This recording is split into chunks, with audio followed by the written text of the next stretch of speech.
What's up, everybody? Andrew with NQS Performance Outdoors here. Just a quick video for you. I wasn't really planning on making this video at all today, but I had some downtime. I've got one custom rod on the dryer. I've got another one I'm waiting for the handle to set up on, so I just decided I'd start taking apart some of my open water reels and doing a little maintenance on them, making sure they're all ready to go by the time open water season rolls around. And everybody's seen the Kastking unboxing reels, and everybody's filmed their first casts with their Kastking reels from Poseidon. So I decided to take that one apart and do some maintenance. I did buy one. Overall, the reel was fine. It performed well.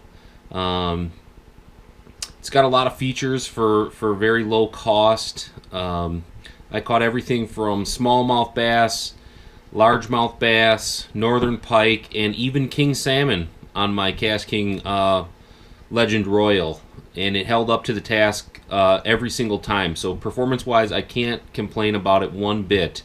I thought for sure a $40 reel.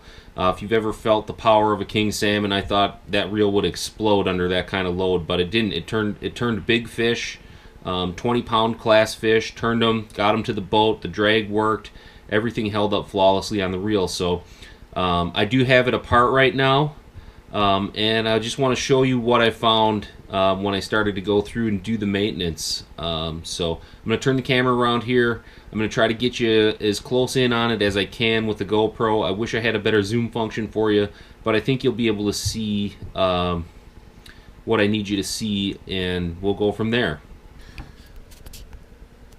So the first issue that I found is pretty minor, and this is something that's common in a lot of reels right out of the factory. I'm just going to try to get in there tight on that as best as I can for you. I don't know how well it's going to show up, but I'm going to show you the side plate too, because if I can get the light to shine on that just right, what you're going to see there is an excessive amount of grease. This is the first time I've ever had this reel apart.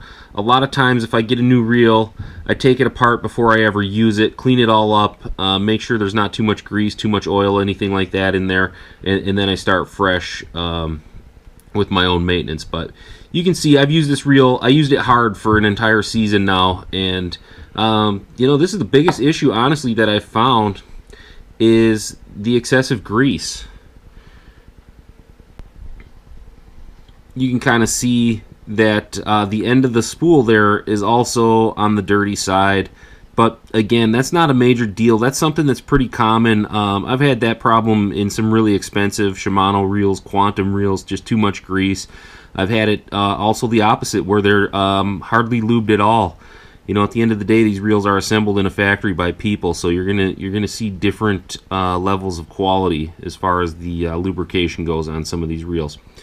The only other issue that I found in this reel is in the centrifugal brakes. I'm going to try to get in there, get my shadow out of the way. But you can see, maybe, hopefully, that this one right here is stuck. It won't turn off. I usually leave the centrifugal brakes completely off, and then I just control it with the tension knob and the magnetic braking. But for whatever reason, that centrifugal brake right there on the right, that tab doesn't seem to want to stick. If I try to turn that off, it just pops right back out. It seems to be stuck. But I can live with that. This is a $40 reel. There's not a lot of money invested here.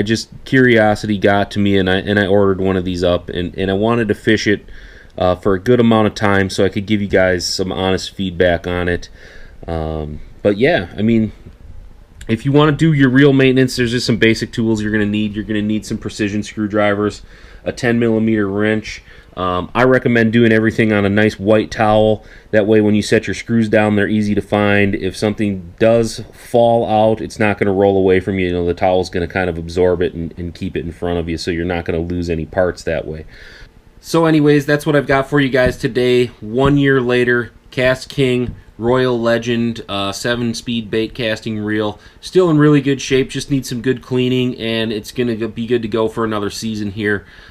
Is this thing Shimano Corrado, absolutely not. It's not a Daiwa Tatula. But honestly, guys, if you're a young angler or you're on a tight budget for 40 bucks, this reel will do the job for you. The drag is strong, the retrieve is smooth.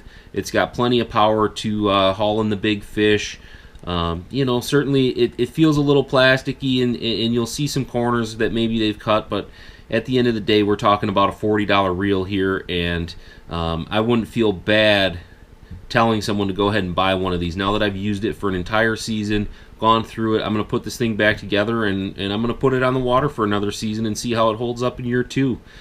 Thanks for watching, you guys. Don't forget to hit that like button, subscribe to the channel, give us some feedback, let us know what kind of videos you're looking for, fishing videos, gear reviews, plastic pours, jig making, rod building. Let me know what you're looking for, and we'll try to make it happen for you. Thanks for watching, guys.